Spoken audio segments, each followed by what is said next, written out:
Hello guys, नमस्कार। मैं हूं आपकी संजय यादव और हमारे संजय यादव अवधी ऑफिशियल चैनल में आप सबका स्वागत है। तो जितने हमारे दर्शक लोग देख रहे हैं, मैं उनसे नमस्ते प्रणाम कर रही हूं कि आप लोग वीडियो को फुल वॉच से देखिए। और बहुत प्यारा सा मैं छोटा सा प्यारा सा नाच गीत लेके आई हूँ। कैसा लगा तो आप लोग जरूर कमेंट में बताइए। तो आइए सुनिए।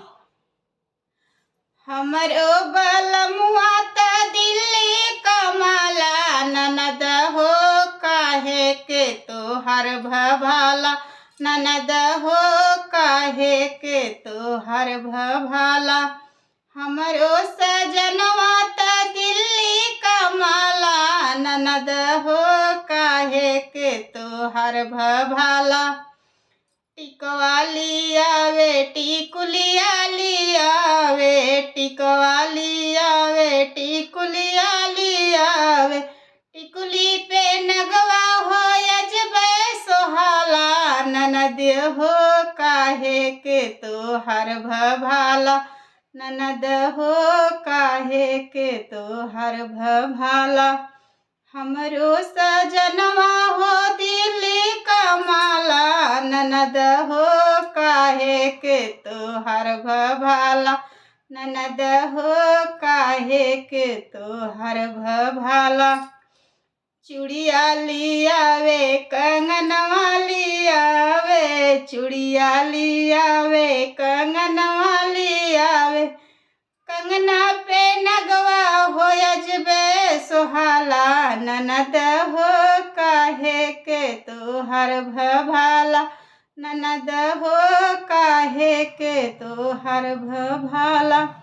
हमरो सजनवा हो दिल्ली कमाला, ननद हो काहे के तोहर भभाला, ननद हो काहे के तोहर भभाला।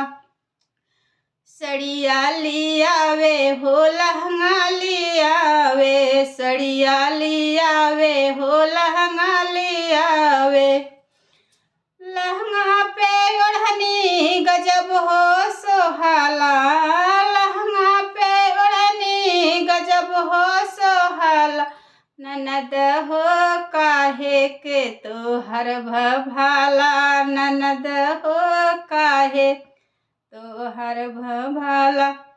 हमरो सजनवा हो दिल्ली कमाला, ननद हो काहे के तोहर भभाला, ननद हो काहे के तोहर भभाला।